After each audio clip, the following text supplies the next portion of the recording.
নিচের দিক থেকে বেশি হচ্ছে, এটা হলো বাস্তবতা।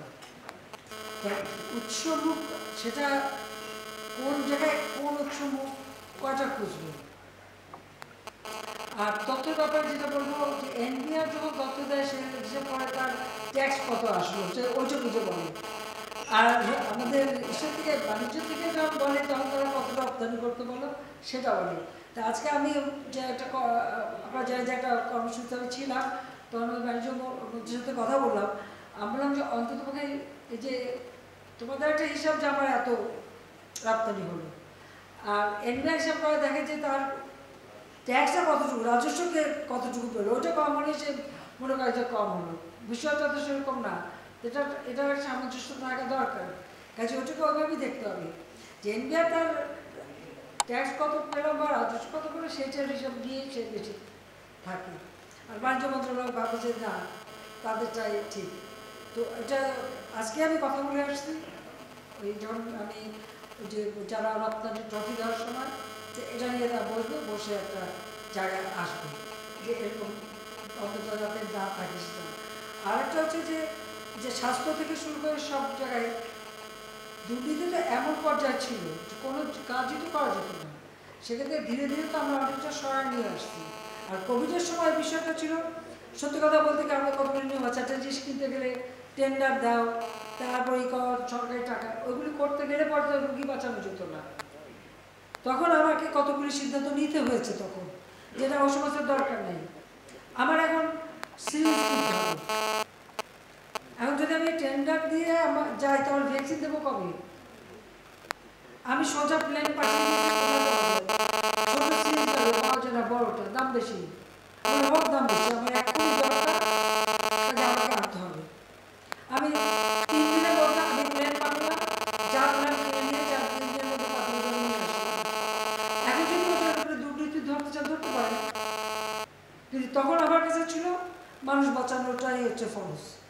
মানুষকে আমি কীভাবে বাঁচাবো? আমার ভ্যাকসিন কিনতে হবে, ভ্যাকসিন বুকিং দিতে হবে, সরকারিভাবে করতে গেলে দীর্ঘ সময় মানে ইয়ে করতে হবে, টেন্ডার করতে হবে, টাকা দিতে হবে, হ্যাঁ হতে হবে। আমি কী করবো? আমি ভ্যাকসিনগুলোকে বললাম যে এত টাকা আগে ডিপোজিট দিয়ে বুকিং দিতে হবে, প্রাইভেট সেক্টর দিলে সমস্যা নেই, টাকা আমি দিয়ে দিচ্ছি তো বুকিং দাও।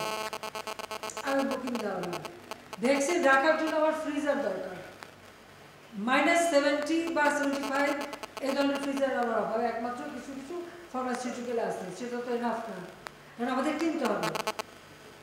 আমি এখন টেন্ডার দিয়ে কিনতে গেলাম, কত সময় লাগবে?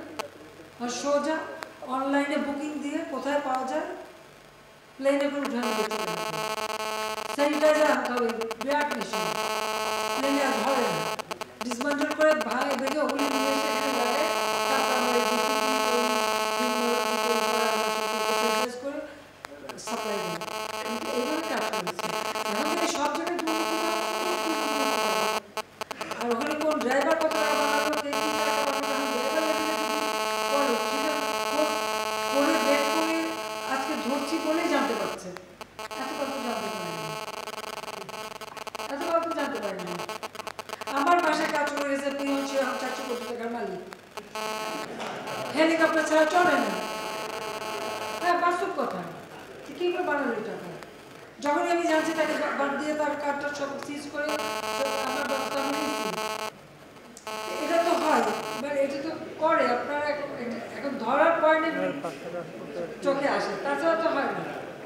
যখন ধরা পড়ে তখন আমরা ব্যবস্থা নিই, এটা তো একটা মানসিকতা।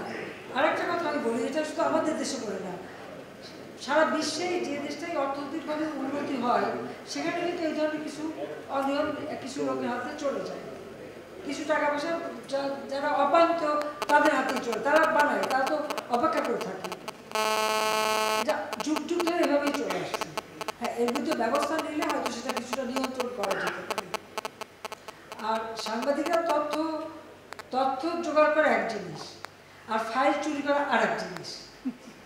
এখন আমি ভ্যাকসিন কিনবো, আমার সেখানে নেগোসিয়েশন হয়েছে, জরুরি পেপার, আমার অফিসার দিন রাত 24 ঘন্টা কাজ করছে, কাগজ ফাইলটা রেখে কেবল একটু বাইরে গেল, অমনি আপনাদের স্বনামধন্য পত্রিকার সাংবাদিক ঢুকে সেই কাগজ চুরি করতে গেল, অফিসার এসে ধরলো, সে সেটা নিয়ে তারা বাথরুম রাখতো, সেখান থেকে তারা বের করালো, সে দুটো স্বাধীন ভিতরে, সেখান থেকে ট্রেনে বের করলো, সে বিরাট অপরাধ হয়ে গেল। সে যে ফাইল চুরি করতে গেল এটা কোনো অপরাধ না, সেজন্য কোনো একটা বড় দেশ অনেক তাকে পুরস্কারও দিয়ে দিল, ফাইল চুরির জন্য পুরস্কার পেল। এটা কি দুর্নীতি, ডাকাতি, চুরি, কোনটা কি ডেফিনেশন দেবেন বলেন, কি ডেফিনেশন আছে? এই ঘটনা তো ঘটে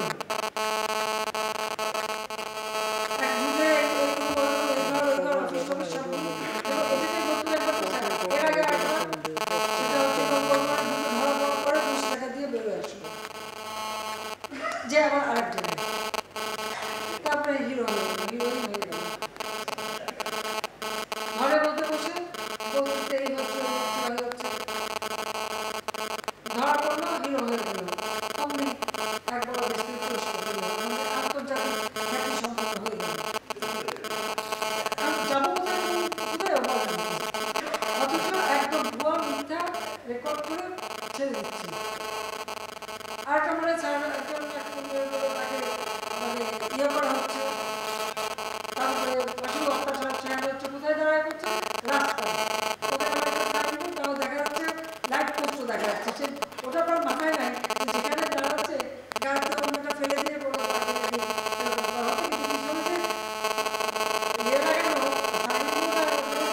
লাইট পোস্ট সেটা তার ধরা পড়লো, তো ধরলাম না, সেটা অপরাধ হয়ে গেল, সে পুরস্কার পেয়ে গেল, আর ছেলে কিছু করা হচ্ছে কিন্তু পুরস্কার পেয়ে গেল।